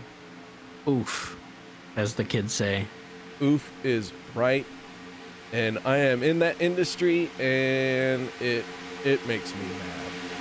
It's the fun things going on up front. You know, the 7 of Josh Milam got clear to the bottom. Interesting thing, for every 1, 2.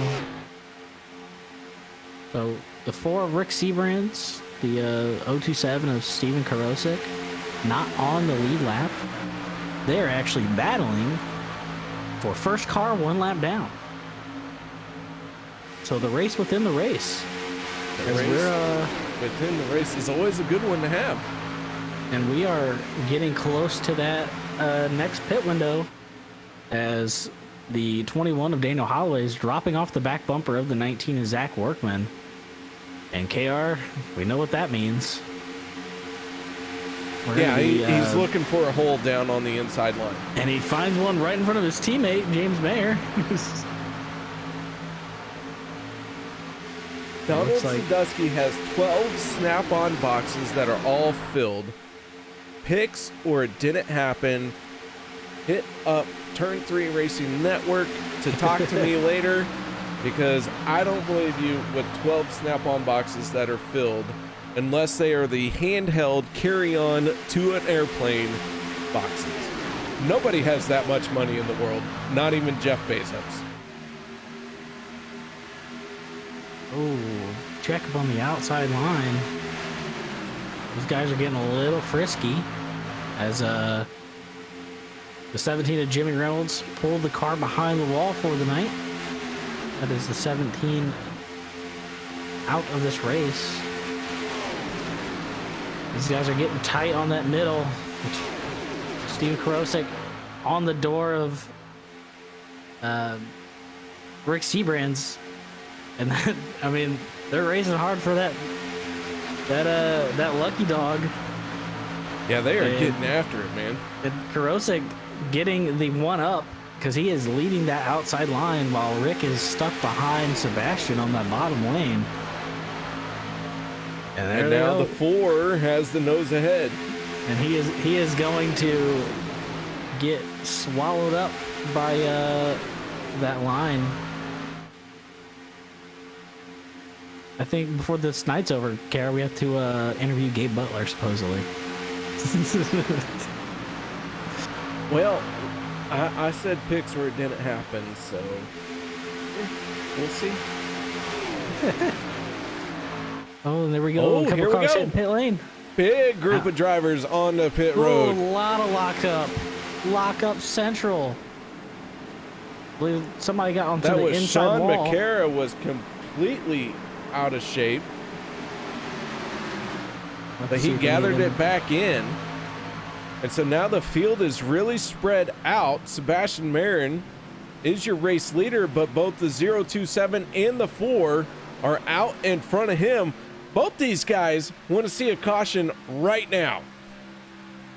Oh, they would love to see a caution because that means that they don't have to worry about getting car contact. Because that would take away their lucky dog, and you're gonna have more people hitting pit lane this time by too. So it's just gonna be essentially a drag race, and Rick lost all of his help, and that's gonna allow Steve Kurosek to drop down in front of him and Sebastian. Now Sebastian Marin playing spoiler here. He stays out. So Sebastian Marin and Zachary Lima giving up some track position to continue cycling around. Eric Laurie, David Booth, Rob Connors, and Logan Helton have not made pit stops, as well as we focus in on the 63 right now and go on board with him as he is behind the 510 of Richard Sanchez. So all these guys who have not hit pit road, maybe trying to stretch their fuel to cover a couple extra green-white checkered attempts, as here comes our race leader on the pit road. They were sending it in there to that pit lane, KR, as the 88 of Gabe Butler and 05 of Brian Wang, the 95 of James Mayer, and the 25 of Kevin Freese, all the people who pit the first time by, for the earliest out of everybody, have a sizable gap on the field. The 7 of Josh Milam, 19 of Zach Workman, I believe that is the 14 of Vicente Guerrero, trying their best to catch up to the 25 of Kevin Freese to get to his back bumper to start getting his run to catch up to him.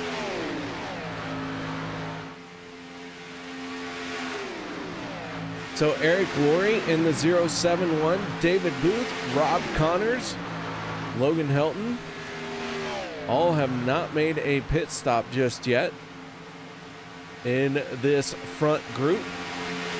Richard Sanchez in the 510 is one lap down as he is behind our leader. Les Levy in the 62 finds himself the last car on the lead lap right now, but the last time he was on pit road was lap 65. So he has to make a pit stop sooner or later. Ooh, that could have been bad. 25 of Kevin Freese jumped up. There goes, they're wrecking. Oh, the 14 and the 19 getting involved, and the caution flag is going to come out, and that's going to be a big break for the 62 of Les Levy. Man, that was all of a sudden, might have gotten a little bit of a net code assist there, as that collected the 19 of Zach Workman pretty hard, ripped the front end off of that car. All right, let's back this up and see if we can figure out what happened and where things went wrong. Vicente Guerrero in the 14. And the 19 is Zach Workman just making contact. Sean McCarra in the 71 gets collected. And a 3-car spin.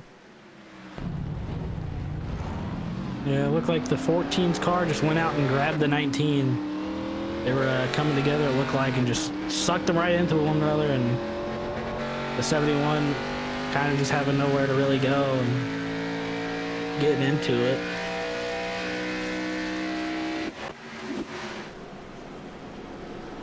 That is a massive break for the top 5. Yeah, they're going to 6 who have not pitted yet. All right, with that being said, guys, we're going to take a quick break. No one go anywhere. We'll be back to finish this one out here tonight.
Racing, you wanted the best, you got him 4 abreast, often imitated, never duplicated, the greatest show on dirt, the World of Outlaws.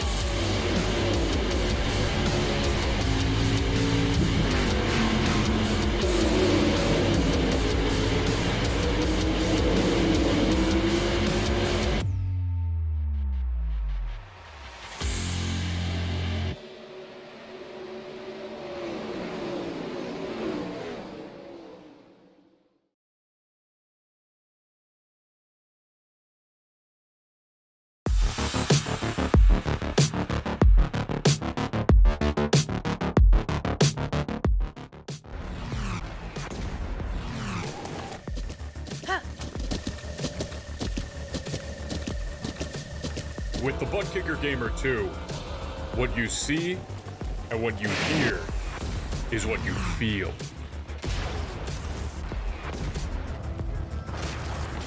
Butt Kicker. The future is feeling.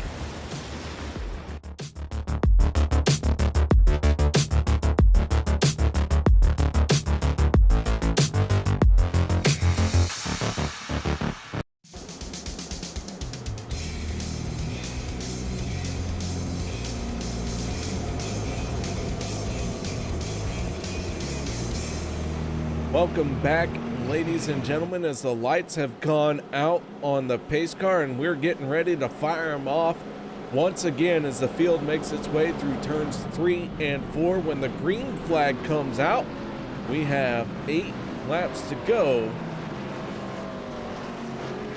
We will use 2 attempts at a green-white checkered if we need to. And Travis, this race has really been quite an interesting one in that these guys have really been driving their guts out, and a lot of them have had some lucky breaks when they needed it.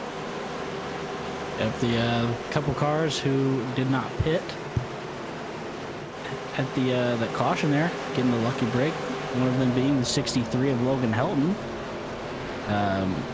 So it's good to see that he got a little bit of break there as we go green once again. Your leader, because those top 6 people pit. You got the 88 of Gabe Butler leading that inside line with Brian Wang in the 05 on that outside line. Now, KR, we saw 4 wide at not even the end of stage 1, not even coming to the end of stage 1, about halfway through stage 1. So I can only assume that these guys are more than willing to go 4 wide, as I already see 2 people possibly making the jump to that top side. The 12 of Zach Fritsch with the 04 Mark Mann trying to make something happen from way downtown, as they're going to have 2 more people in the 44 of Anthony English and the 14 of Vicente Guerrero and the 63 of Logan Helton. They're getting more and more cars on that outside line, KR, as they have ways to go before this race is over. All right, with 7 laps to go, as is my OP tradition, normally it's for Mark Mann for no reason, but tonight it is going to be for Travis Elliot, because he is going to have some new ones running around. So Travis, thank you very much for being here tonight. I know your wife kicked you out. I know it's probably tearing you up to be here, but I'm glad you're here, so this one is for you. Thank you, KR. I think that's... Oh, they're wrecking! They heard the beer crack and they got nervous. They heard... Oh, and that's a big one, too. That is what you would call one of the big ones.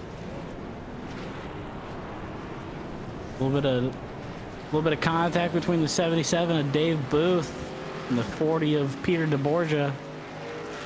Send them right around, right in front of the field that is going by. All right, let's back this up and let's see what happened. Already the 77 is sideways, so we know we need to back that up just a little bit more so we can figure out what happened here. Let's go high atop the blimp. Oh man, that looked like some hard net code with the 77 and the car to his outside, and then everyone goes around. Ooh, oofta. Just scrambling for dear life at that point. Oh, wow. Man, they were all trying to survive that one, and just wasn't going to happen. That's speaking from experience, that is not an ideal spot to wreck. The track might be wide, but that track can close off fairly quick, especially on the exit of 4, coming up to that pit lane entry. You got a couple tore up race cars and people gonna hit pit road. Got the 40 of Peter DeBorgia. I believe I saw the 63 of Logan Helton. Yeah, the 40 got involved. He was the one that net coded with the 77. And that,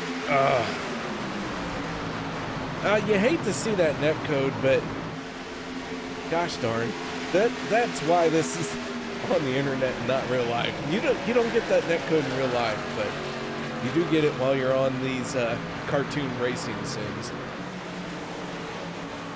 Did you just say cartoon, KR? How dare you? This is a hardcore racing simulator where there's no nonsense. Okay.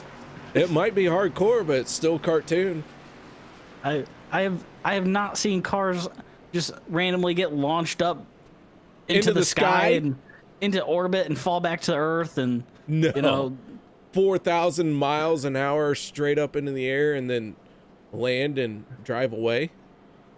You know, I've not seen any single car in this fantastic simulator do that ever. Especially not Alex Green, the opening season of OP Racing ever. Speaking of Alex Green, shout out to him. I was going back and watching a couple of the old broadcasts from season 1, 2, 3, and you remember? Do you still have the Jackass video on cue? Yeah, sure do. We're gonna close out with that tonight. I have not seen that in so long, and it was just so good to see that. That video again. It has been a while since I've closed out with it, but we'll go ahead and close out with it tonight. There's I think an updated one would be even better because we'd be able to add ISS to that mix. And, yeah, but we really haven't had anyone shoot to the sky like Alex Green did. We have not. Now, we have had some very unrealistic crashes. Even just last week at iRacing Super Speedway, we saw someone helicopter from the top lane all the way down to the apron, and then drive away. You know, what would be a 60-foot drop because of the baking? Yeah. Yeah.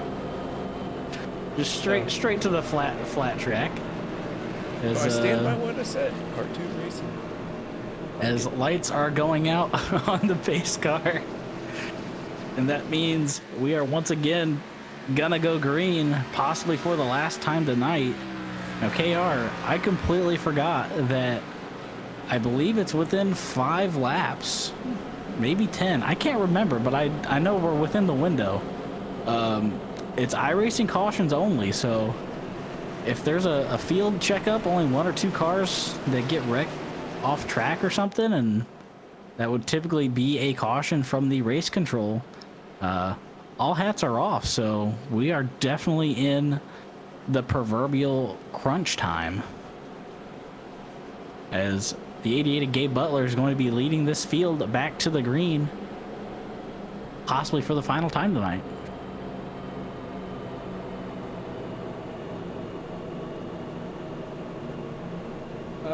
Liberty Fire said his Bucks Gone Wild is his favorite video, so we have let the Bucks out, because I do believe it has also been a hot minute since I let the Bucks go wild.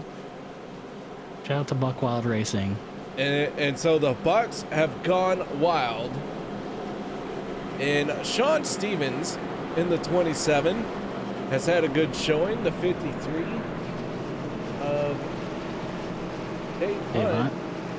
The 52 of Randall Cobb ain't here. We're missing quite a few of the drivers. I don't think Dave Hunt's with Buck Wild anymore. I could be wrong. Could be wrong. Let's give me just a moment here. Let's look and see.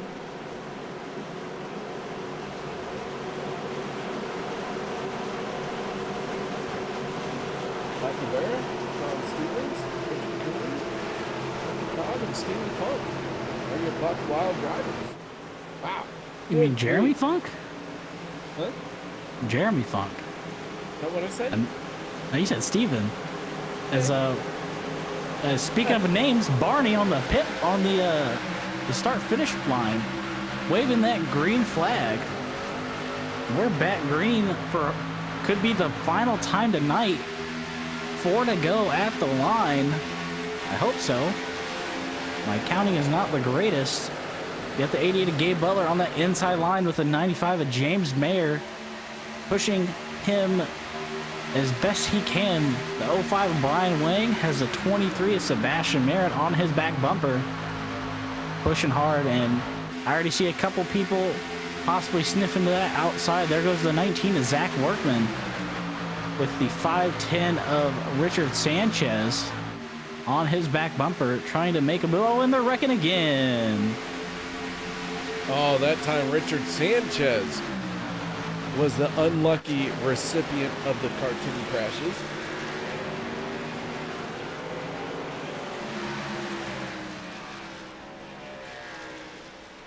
And he goes right to pit road. And so now we will use our first attempt at a green-white checkered. Let's back this up and see what happened. The 510 looks like it just comes down on the 62, collects the 82 as well. I believe he does need to get a new spotter, as he was not in fact clear. At least from the eyes from the spotter stand where I am viewing this race from. That throws a wrench into this race.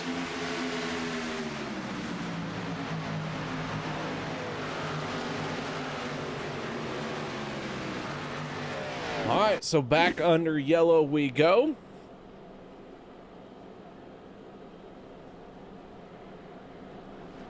And we're going to use our first green-white checkered, like you said, KR. We'll see who saved enough fuel to make this happen.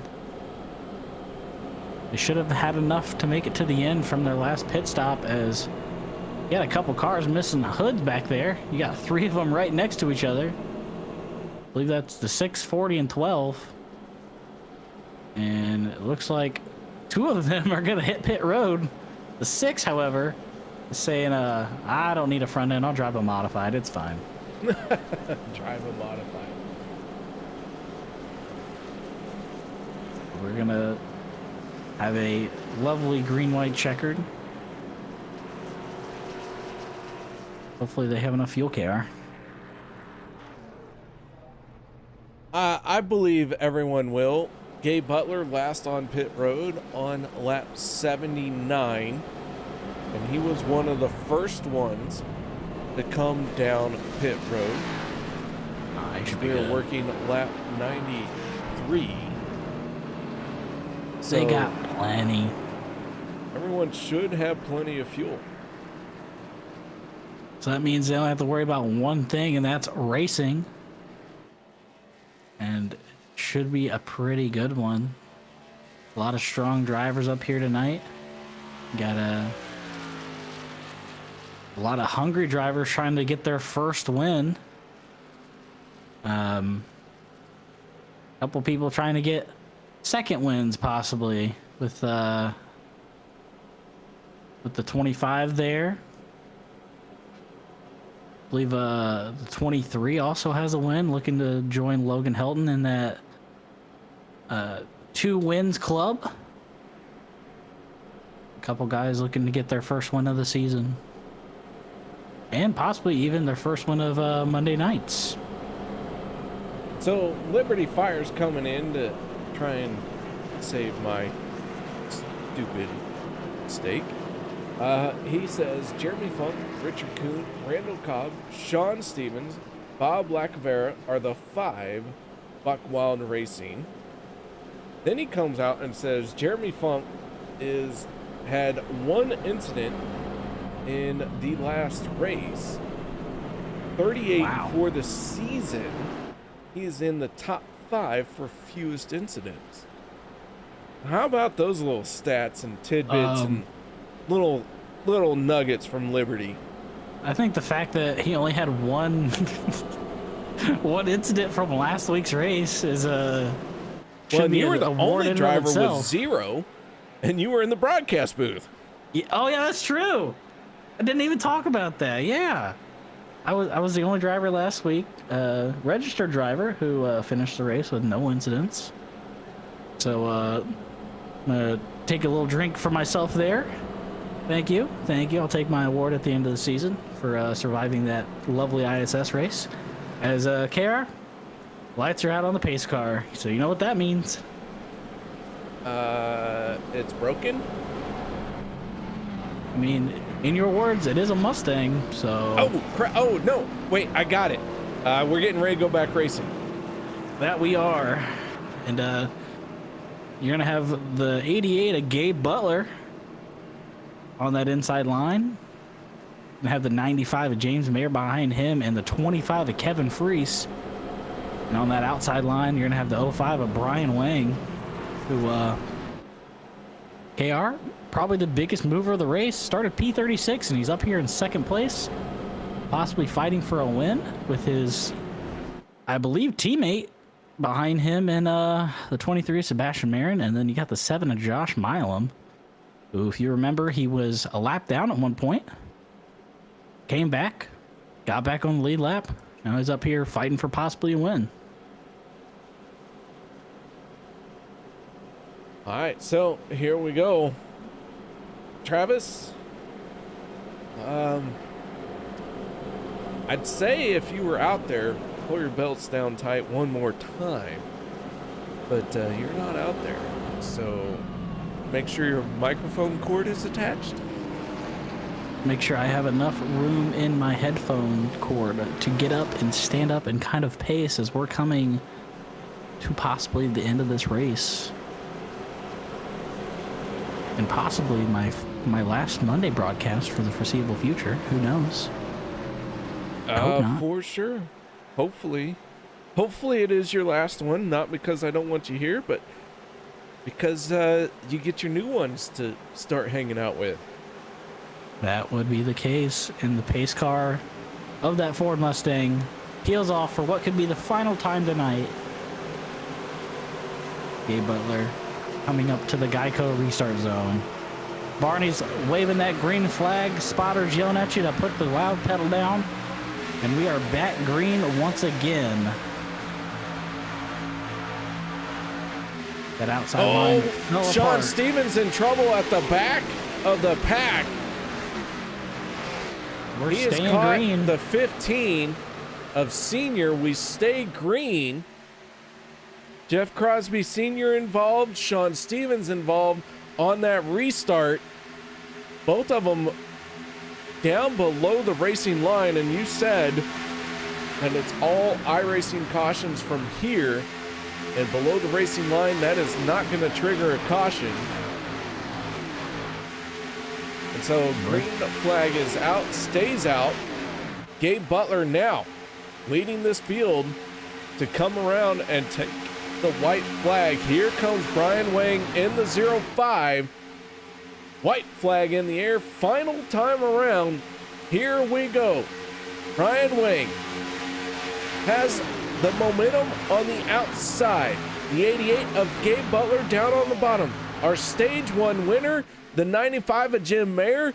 Second car on the inside line. What can he do? Here we come with the third lane. Josh Milam jumping up to the outside.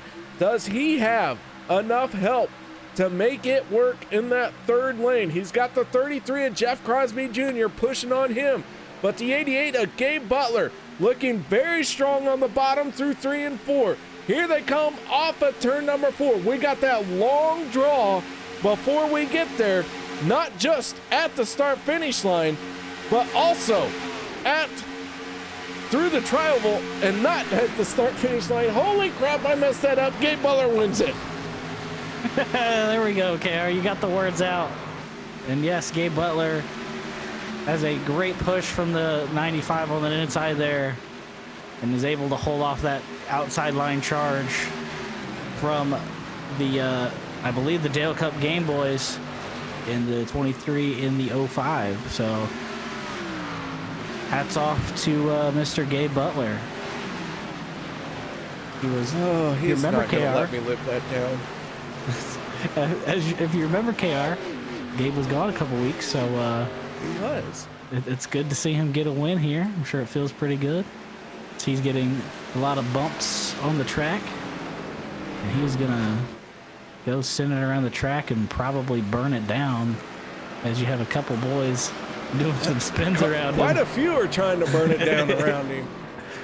having a good old time, and Gabe is gonna blow it up. He's going to do another one. So let's go ahead and go through our race results here. As we wait for the leader to come back around, Gabe Butler wins it, Brian Wang second, Jim Mayer third, then it's Sebastian Marin in fourth, and Kevin Freese rounding out your top 5. Coming up in 6th place, the 14 of Vicente Guerrero, the 7 of in 7th, the 1 of Zachary Lima, in 8th, the 33 of Jeff Crosby Jr., in 9th, you got the 04 of Mark Van, shout out Mara, and in P10, you got the 7 of Josh Milan. Then it's Zach Workman, Andy Brigante, Daniel Holloway, Anthony English, and Dave Hunt in the next 5 spots to round out your top 15. You got Nate Warren in 16th, Eric Laurie in 17th, BK in 18th, Logan Helton in 19th, and Les in P20. 21st goes to Rob Connors, Richard Kuhn 22nd, 23rd Cody Nichols, John McCarra 24th, and 25th Zach Fritsch. In 26th, the 01 of PJ Cox, 27, the 40 of Peter DeBorgia, 28th, got the 15 of Crosby Sr., and 29th, the 027 of Steven Karosik, and in 30th, the 4 of Rick Seabrands.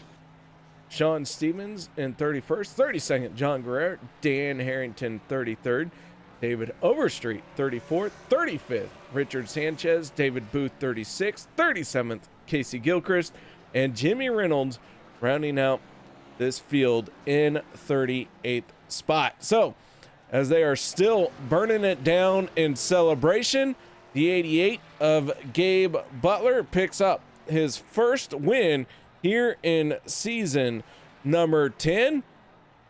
And what an outstanding run the 88 had. But enough about us. Let's start talking to our race winner, and that is the driver of the 88, Gabe Butler. Gabe, congratulations, man. Thank you, KR. Appreciate it. Well, man, that 88, well, you qualified on pole and you win the race. Was there something we missed in our pre-race notes that said Gabe Butler was going to do all this stuff? You could have told me. Well, you never know on Monday nights, man. It's a lottery, and this hot track was pretty tough tonight. But you know what? I'll take it, man. Well, tell us a little bit about your race, because it seemed like that 88 never really got put in a bad position.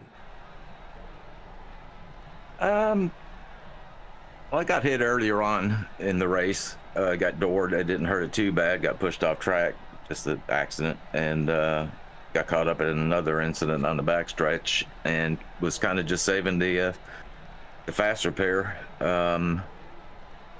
till the last pit stop. And the guys really stepped up. The boot knocker guys really stepped up on that last pit stop. We nailed it and put us in a great position, and we were able to maintain that position for the rest of the race. So, all credit to the boys. They did awesome. All right, man. Well, this 88 back in victory lane. Got to feel good to be in victory lane no matter what. But Gabe, we're happy to have you still here and everything that's been going on with you. So, man, nice job and congratulations. Well, I really appreciate it. And just before I forget, a big shout out to James Mayer. They're a great push. But I'd like to thank all the OP guys, yourself, for all the support I've gotten. It's overwhelming. All right, that is Gabe Butler, our race winner. Gabe, before we let you go, any other things you'd like to add? Shout outs, thank yous, whatever. The mic is yours, bud. Just a quick shout out to again the boot knocker boys there. They just did a fantastic job all night, and got a little bit of luck. We were able to win the race there. Shout out to OP, yourself, KR, for the broadcast, and of course my lovely wife Jeannie. All right, there you have it, ladies and gentlemen. That is Gabe Butler, our race winner. Nice job, Gabe. Thank you. All right, now moving on to our second place finisher, and that is the 05 of Brian Wang. And I do believe I just put him in the wrong room because I'm cool like that. And Travis, it's all you, bud. I believe KR finally got the 05 up here, but Mr. Brian Wayne, you got a copy, man?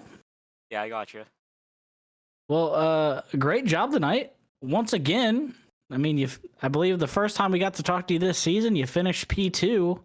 I'm sure Liberty Fires can give me a little bit of a recap, but you started 36, you finished P2. I believe that is once again, if we had a hard charger award, goes to you, man.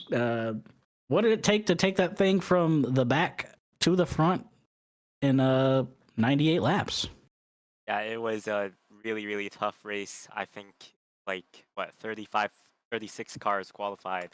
So it was a lot of work getting up there, and after the first pit stop, we were disconnected from the first pack, but we were able to just hang out back there for a bit, and obviously towards the final 2 pit stops of the race, we decided to just send it, and I had a bit of damage after the first pit stop, so I just saved my fast repair until the second to last pit stop, and we were able to just get rolling together, and got first, second, and fifth for Gabe, myself, and Kevin.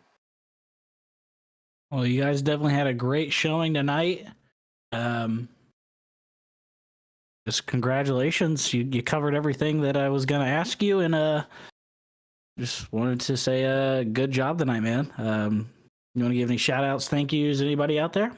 Yeah, thanks to everyone at OP, all of the admins, the drivers. Thanks to you guys for broadcasting. Thanks to Sebastian for the push at the end, and yeah, thanks to everyone at Team Bootnaka. All right, Brian, before we let you go, I do have to ask, how is your team financed? No comment. No comment. Just no comment. Yeah, no comments. Okay, all right. Let's just say deal with coins. Nice job, man. Congratulations on second place. Thank you. All right, there you have it. Brian Wing bringing it home in second. But now it is time to go to our third and final step of the podium, and that comes from our stage 1 winner. That is the 95 of Jim Mayer. Jim, you bring it home in third place here tonight. Pick up a stage win. All in all, got to be a good night here at Talladega. Yeah, definitely a good point tonight. I think somewhere along the lines I got a 4X from something. I'm not really sure where, but a good point tonight. That'll be the only bonus point I don't get. There's 0X, but that's okay. Either way, a good point tonight. Happy to push Gabe there and get the best finish I could there. It's kind of trapped on the bottom, so happy he got the win there. Well, Talladega has a lot of room for racing, but still seems like from time to time, as long as you're stuck between that yellow line and a car on your outside, you don't have a whole lot of options. But man, bringing it home in third can't be too bad of a deal. Nah, yeah, it's definitely a good point tonight. So I mean, I'll take it. Of course, you always want to win, but yeah, it's like you said there. You're on the low line. You start there. Aside from getting clear, I was kind of stuck there on the low line, and like I said, if I think roles were reversed there, I think Gabe would stick with me as well. So I'm happy to help him out and get him the win. All right, Jim. Well, nice job bringing it home in third place here tonight. Shout outs, thank yous, any other things you need to add before we let you go? Yeah, of course. As always, the guys in the lines. I know it wasn't the best of nights for Rick, and Logan was doing a little fuel strategy and kind of got hung out in the back and some bad luck back there. So huge shout out to those guys for keeping this fun. It's always fun when you have a good night, but it's not so fun when you have a bad night. But those guys keep the mood light. So huge shout out to those guys. Of course, all the guys at OP putting these things on, and you guys up in the booth putting the show on, and everybody that's out there watching. All right, well, there you have it. Jim Mayer bringing it home in second place. Nice job, Mr. Mayer, and congratulations. All right, Travis, since this could be the last time this season we get to hear from you, why don't you go ahead and sign us off as epically as only you can. Oh, you just set it up way too much, KR. Well, don't let us down. It's not that hard. Man. No, just thank you for having me like always. always appreciate being in the booth with you, and always I like to think that we always have a good time in here, and hope the people at home watching, the drivers going back and watching the race, hope they have a good time watching. Who knows? I might still be here next Monday, but might have two old babies to take care of, so this might be my last time in the booth on turn 3 for quite a while. And just hope you all have a good night, and maybe see you next week. All right, well, there you have it, Travis. Man, hopefully we don't see you next week, but man, you're always welcome here. So until then, y'all, have a good night. Y'all stay safe. Warning, the following stunts are performed by idiots or under the supervision of stupider idiots. If you attempt to reenact any of these idiotic stunts you will see, you will be left with idiotic scars. Enjoy.